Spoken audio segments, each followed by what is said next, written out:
నమస్తే జిఎన్ఆర్ టీవీకి స్వాగతం. బులెటిన్ల ముందుగా హెడ్లైన్స్ చూద్దాం. తెలంగాణ భవన్లో బీఆర్ఎస్ నాయకులు ప్రెస్ మీట్.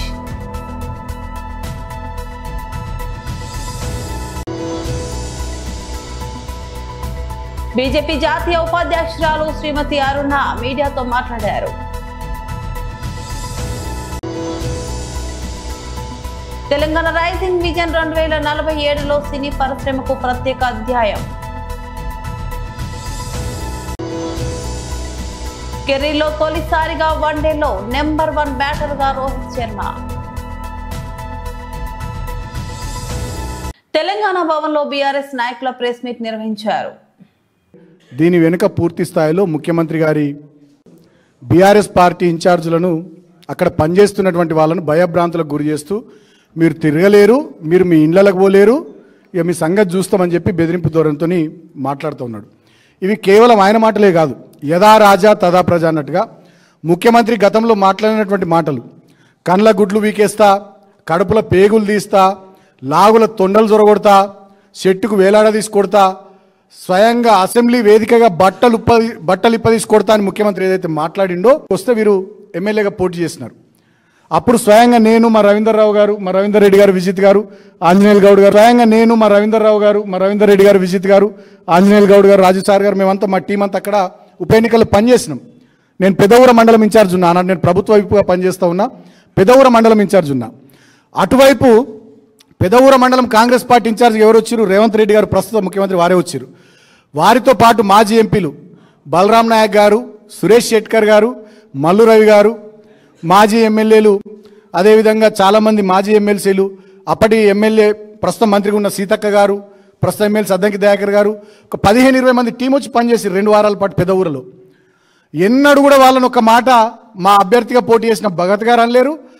ఎన్నడూ కూడా వాళ్ళని ఒక మాట మా అభ్యర్థిగా పోటీ చేసిన భగత్ గారు అనలేరు. ఇన్ఛార్జ్ కూడా నేను అనలేను. అట్లనే మిగతా మండలాల్లో కూడా చాలామంది వాళ్ళు వచ్చి పనిచేస్తున్నారు. ఎక్కడ కూడా ఎవరు మేము అనలే. ఇంకా ఎంత దూరం ఉంటామంటే మేము ఒక దశలో మేము ఎక్కడనో ప్రచారంలో పోతుంటే ఎదురెదురు పడితే కాంగ్రెస్ పార్టీ టీం అటు దిక్కు, మేము ఇటు దిక్కు, మేము చేతులు ఒప్పుకున్నాం తప్ప ఎన్నడూ కూడా బెదిరింపు ధోరణితో మేము ఈ రకంగా మాట్లాడలేదు. బీజేపీ జాతీయ ఉపాధ్యక్షురాలు శ్రీమతి డికే అరుణ మీడియాతో మాట్లాడారు. ఈ ఎన్నికల్లో గెలవకపోతే ఈ రాష్ట్ర ప్రభుత్వం మనుగడకే ప్రమాదమైనటువంటి స్థితిలో కాంగ్రెస్ పార్టీ ఇవాళ ఈ ఎన్నికల్లో ఎట్లయినా గెలవాలి, భారతీయ జనతా పార్టీని అనేక రకాల ఆరోపణలతో ఈ ఎన్నికల్లో మేము గెలుపొందాలనేటటువంటి అనేక కుట్రలు వనుతూ ఉంది. అటు టీఆర్ఎస్ పార్టీ కానీ, బీఆర్ఎస్ పార్టీ, అటు బీఆర్ఎస్ పార్టీ కానీ, ఇటు కాంగ్రెస్ పార్టీ కానీ రెండు కూడా లోపల ఏకమై ఎట్టి పరిస్థితుల్లో బీజేపీని గెలవకుండా అడ్డుకోవాలనేటువంటి ప్రయత్నాన్ని ముమ్మరంగా చేస్తున్నారు. ఈరోజు ఆ భయంతోనే ఇప్పుడే వచ్చింది ఒక వార్త, అజరుద్దీన్ గారిని ఎల్లుండి మంత్రివర్గంలోకి తీసుకోబోతున్నారు, ప్రమాణ స్వీకారం చేయబోతున్నారని ఇప్పుడు ఒక వార్త వచ్చింది.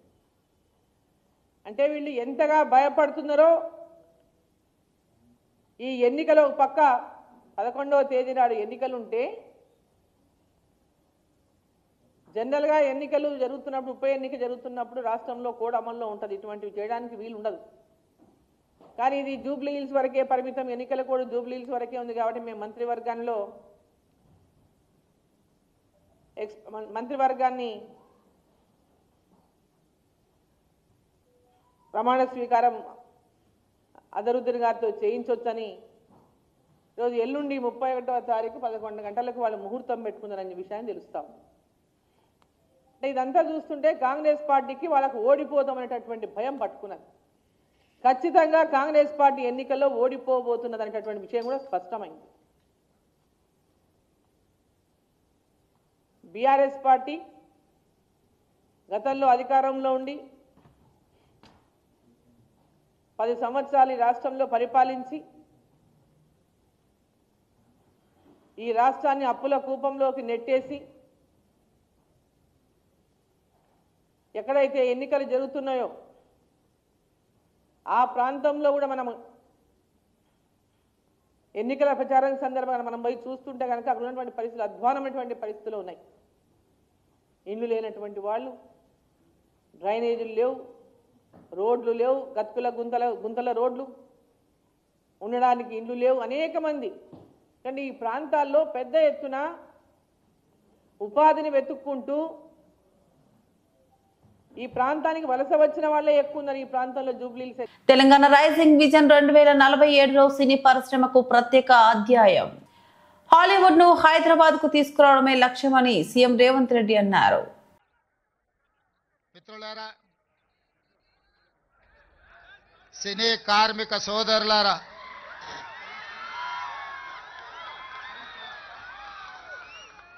ఇరవై 24 సినీ కార్మిక సంఘాలు సంఘటితంగా కృష్ణానగర్ వేదికగా ఈనాడు మీ సమస్యల్ని, చిత్ర పరిశ్రమ యొక్క అభివృద్ధిని దృష్టిలో పెట్టుకొని ఈ ఆత్మీయ సమ్మేళనాన్ని ఏర్పాటు చేసి సినీ ప్రముఖులు, నిర్మాతలు, డైరెక్టర్లు, సినీ కార్మిక సంఘాల నాయకులు, సినిమాకే ప్రాణప్రదమైన, సినిమాకి సజీవ ప్రాణం పోస్తున్న వేలాది మంది కార్మికులు ఈనాడు వర్షంతోనే విజయం సాధించారు. మీ పట్టుదలను పరీక్షించడానికి, మీ కార్యక్రమాన్ని వీక్షించడానికి వర్ణ దేవుడు ప్రయత్నం చేసినా వర్ణ దేవుడి ముందు మీరు నిటారుగా నిలబడి ఈనాడు ఈ కార్యక్రమాన్ని నిర్వహించి ఈ కార్యక్రమాన్ని విజయవంతం చేసినందుకు కార్మిక సోదరులందరికీ మనస్ఫూర్తిగా అభినందనలు, కృతజ్ఞతలు తెలియజేస్తున్న మిత్రులారా,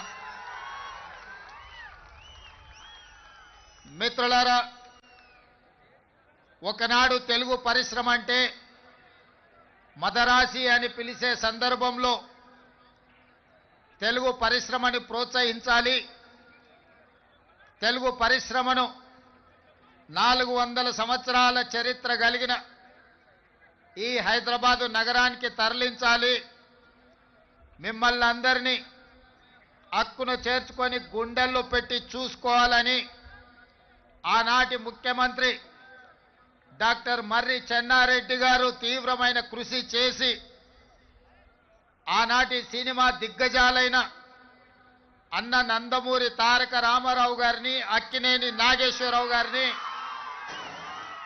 నటశేఖర కృష్ణను, దర్శకేంద్రుడైన రాఘవేంద్రరావు గారిని, దాసరి నారాయణరావు గారిని, కార్మికులకు కన్న తండ్రిగా మీ సమస్యల్ని పరిష్కరించే దాసరి నారాయణరావు గారిని లాంటి వాళ్ళని అందరినీ ఆనాడు ప్రభుత్వం సంప్రదించి హైదరాబాదు నగరానికి తరలి రావడానికి వారు ప్రయత్నం చేశారు. భారత ఓపెనర్ రోహిత్ శర్మ తన కెరీర్లో తొలిసారిగా వన్డే బ్యాటింగ్ ర్యాంకింగ్స్ లో అగ్రస్థానాన్ని చేరుకున్నాడు. 38 ఏళ్ల వయసులో ఐసీసీ ర్యాంకింగ్ లో నెంబర్ 1 స్థానాన్ని దక్కించుకున్నాడు. సిడ్నీలో భారత్ ఆస్ట్రేలియా మధ్య జరిగిన 3వ చివరి వన్డేలో సెంచరీ చేసిన రోహిత్ శర్మ 2 స్థానాలు ఎగబాకి అగ్రస్థానానికి చేరుకున్నాడు. 3 వన్డేల సిరీస్ లో 1 సెంచరీ, హాఫ్ సెంచరీ చేసి player of the series award సొంతం చేసుకున్నారు. ఈ సిరీస్ లో రోహిత్ శర్మ ప్రదర్శనకు ఐసీసీ ర్యాంకుల్లో ఫలితం కనిపించింది. ఇప్పటి వరకు నెంబర్ 1 గా ఉన్న శుభ్మన్ గిల్ 2 స్థానాలు దిగజారి 3వ స్థానానికి పడిపోయాడు. గత దశాబ్ద కాలంలో ఎక్కువ కాలం రోహిత్ శర్మ టాప్ 10 లో నిలిచాడు. ప్రస్తుతం రోహిత్ శర్మ 781 రేటింగ్ పాయింట్లతో అగ్రస్థానంలో ఉండగా ఆఫ్ఘనిస్తాన్ ఆటగాడు ఇబ్రహీం జాద్రాన్ 764 పాయింట్లతో 2వ స్థానంలో నిలిచాడు. శుభ్మన్ గిల్ 745 పాయింట్లు, బాబర్ ఆజం 739, విరాట్ కోహ్లీ 725 వరుసగా 3, 4, 5 స్థానాల్లో కొనసాగుతున్నారు. 3వ వన్డేలో విరాట్ కోహ్లీ అర్ధ సెంచరీ చేసినప్పటికీ అంతకుముందు 2 మ్యాచ్ల్లో డకౌట్ అయ్యారు. ఈ కారణంగా అతను 1 స్థానం పడిపోయాడని క్రీడా విశ్లేషకులు చెబుతున్నారు. శ్రేయస్ అయ్యర్ 700, టాప్ 10 లో కొనసాగుతున్నాడు. ఇంగ్లాండ్ కెప్టెన్ హ్యారీ బ్రూక్ 589 ఏకంగా 23 పాయింట్లు మెరుగుపరుచుకొని 25వ ర్యాంకుకు చేరుకున్నారు. వన్డే బౌలింగ్ లో అక్షర్ పటేల్ 6 స్థానాలు ఎగబాకి 31వ స్థానానికి చేరుకున్నాడు. టాప్ 10 లో కుల్దీప్ యాదవ్ 634 మాత్రమే ఉన్నాడు. ఒక స్థానం దిగజారి 7వ స్థానానికి పడిపోయాడు. ఆస్ట్రేలియా పేసర్ జోస్ హేజిల్వుడ్ 2 స్థానాలు ఎగబాకి 8వ ర్యాంకు చేరుకున్నాడు. ఆఫ్ఘన్ ఆటగాడు రషీద్ ఖాన్ 710 బౌలింగ్ విభాగంలో మొదటి స్థానంలో కొనసాగుతున్నాడు.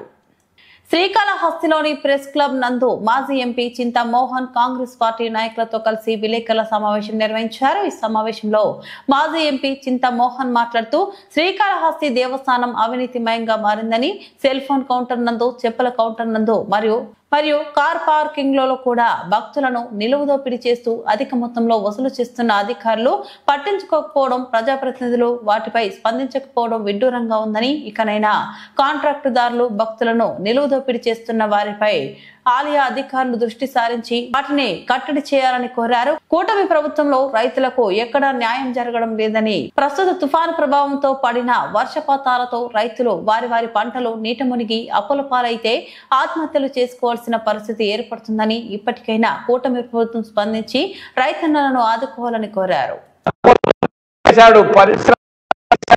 విమానాశ్రయాలు ఇచ్చాడు, పోర్టులు ఇచ్చేశాడు మరి భారతీయ జనతా పార్టీ నాయకులు. కానీ రైతులకు ఏం చేశారు అని నేను అడుగుతున్నా. రైతుల పరిస్థితి, రైతుల కన్నీళ్లు, ఆక్రోశం, ఆవేదన చెప్పుకోలేకపోతున్నారు ఈరోజు ఆంధ్రప్రదేశ్ రాష్ట్రంలో. మరి మన ప్రాంత నాయకుడు చంద్రబాబు నాయుడు గారు 22,000 కోట్ల రూపాయలు సబ్సిడీ ఇస్తున్నాడు ఒక ఆయనకు. ఎవరికి? సుందర పిచ్చయ్య అని ఒక ఆయన అమెరికాలో ఉన్నటువంటి నిరుపేదకి ఇస్తున్నాడు. ఆయన నిరుపేద, ఆయన పాపం, ఆయనకి భోజనానికి లేవు డబ్బులు రైతుల్లాగా. ఆయన్ని అమెరికా నుంచి తీసుకొచ్చి విశాఖపట్నంలో 22,000 కోట్ల రూపాయలు సబ్సిడీ ఇవ్వడం గమనార్హం. రైతులకు ఏమన్నా సబ్సిడీ ఇచ్చాడా చంద్రబాబు నాయుడు? ఆయన రైతు బిడ్డ అంటాడు, 2 ఎకరాల రైతు బిడ్డ ఆయన. మరి రైతులకు ఏం చేశాడు ఆయన? మాట్లాడితే పరిశ్రమలు పరిశ్రమలు పరిశ్రమలు అంటాడు. ఏమి పరిశ్రమలు తెచ్చాడు ఆయన ఇప్పటికీ? మరి పరిశ్రమలు మేము తెచ్చాం. శ్రీ సిటీలో 300 పరిశ్రమలు మేము తీసుకొని వచ్చాం. మేము ప్రభుత్వంలో ఉన్నప్పుడు ఒకే ఒక్క రోజు 20 పరిశ్రమలకు మేము పునాది రాయి వేసాం, ప్రారంభాలు చేశాం. శ్రీ సిటీలో దాదాపు 1,00,000 మందికి ఉద్యోగాలు వచ్చున్నాయి. ఈరోజు మన ప్రాంతంలో, తిరుపతి లోక్సభ ప్రాంతంలో, శ్రీ సిటీలో కానీ, మేనకూరులో కానీ, కృష్ణపట్టణంలో కానీ, మరి ఎక్కడైనా. మరి చంద్రబాబు నాయుడు ఏం చేశాడో నేను అడుగుతున్నాను. పరిశ్రమలు పరిశ్రమలు పరిశ్రమలు అంటున్నాను. చెప్పే జవాబు ధైర్యం లేదు. 3 నెలల నుంచి అడుగుతున్నా. ఈరోజు కాళహస్తి టెంపుల్ టౌన్ నుంచి నేను అడుగుతున్నా. దమ్ముంటే బీజేపీ, మోడీ, నిర్మలా సీతారామన్లు, వీలైతే చంద్రబాబు నాయుడు కూడా జవాబు చెప్పమని అడుగుతూ, మరి మనవరం బెల్ ఫ్యాక్టరీ ఎవరు తెచ్చారు? 15 సంవత్సరాల నాడు కాంగ్రెస్ ప్రభుత్వం, మన్మోహన్ సింగ్ గారు వచ్చి పునాది రాయి వేశాడు. ఈ రోజుకి అది అనాది రాయిగా మిగిలిపోయింది. ఆ రోజు చెప్పాం. ఖమ్మం జిల్లా కొణిచెర్ల మండలం పల్లిపాడు ఏన్కూరు మార్గంలో జన్నారం వాగులో కొట్టుకుపోయిన డీసీఎం. స్థానికులు వద్దని మొత్తుకున్న వేనని డ్రైవర్ కొట్టుకుపోతున్న డీసీఎం వీడియో. బాబాయ్ ఆగు ఆగన్నా కూడా అవుతుందా? రాట్లే అసలు.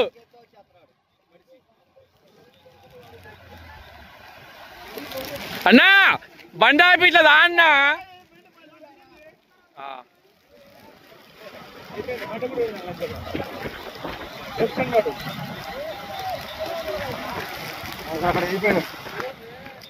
క్లోజ్.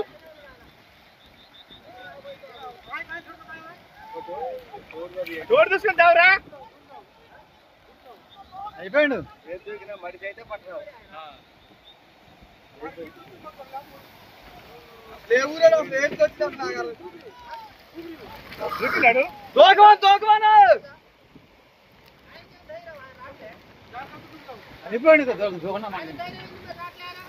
అది లాగైపోతుంది నా వాటర్లో అయితే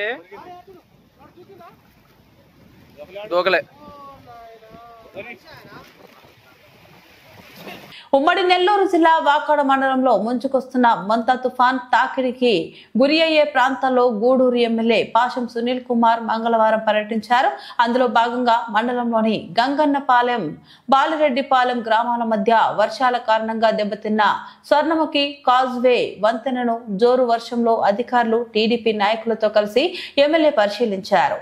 అదే క్రమంలో తూపిలిపాలెం బీచ్ ను సందర్శించి స్థానిక ప్రజలను కలిసి సురక్షిత ప్రాంతాలకు చేరుకోవాలని సూచించారు. అక్కడ పేద ప్రజలకు ఫుడ్ ప్యాకెట్లు, బ్రెడ్, పండ్లు పంపిణీ చేశారు. పునరావాస కేంద్రాల ద్వారా వారికి తగిన ఏర్పాట్లను చేయాలని అధికారులను ఆదేశించారు.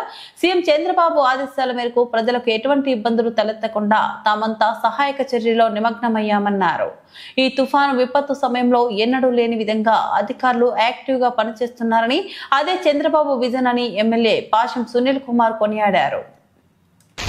ఈరోజు ముఖ్యంగా ఈ మందా తుఫాన్ కారణంగా ఎస్పెషలీ గూడూరు నియోజకవర్గంలో వాకాడు, చిట్టమూరు, కోట మండలాల్లో ఎక్కువ ప్రమాదం ఉందని చెప్పి ఆల్రెడీ అధికారులు చెప్తూ ఉన్నారు. ఈ నేపథ్యంలో ముందు జాగ్రత్త చర్యగా చంద్రబాబు నాయుడు గారు అధికార యంత్రాంగాన్ని అంతా కూడా కదిలించారు.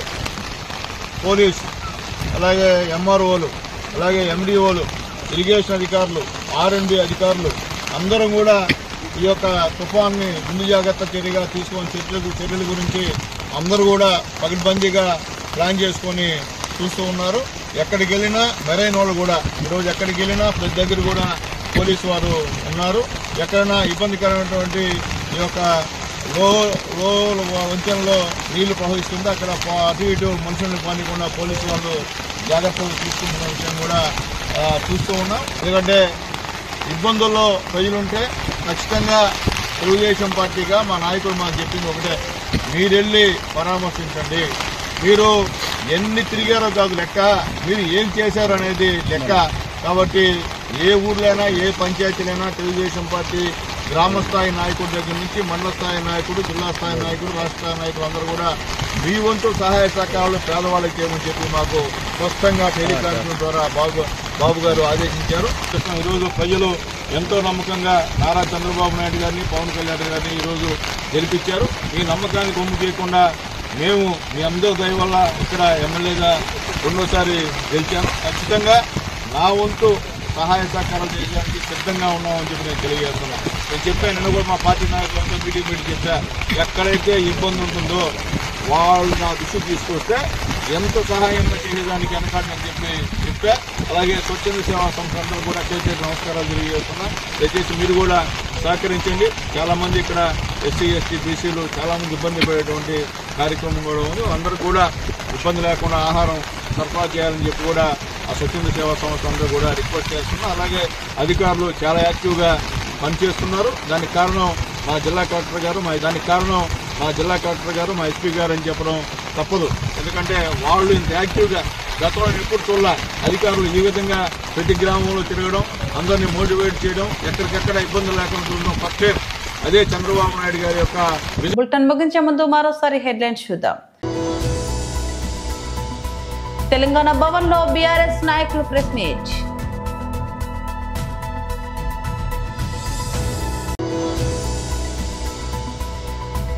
బీజేపీ జాతీయ ఉపాధ్యక్షురాలు శ్రీమతి అరుణ మీడియాతో మాట్లాడారు.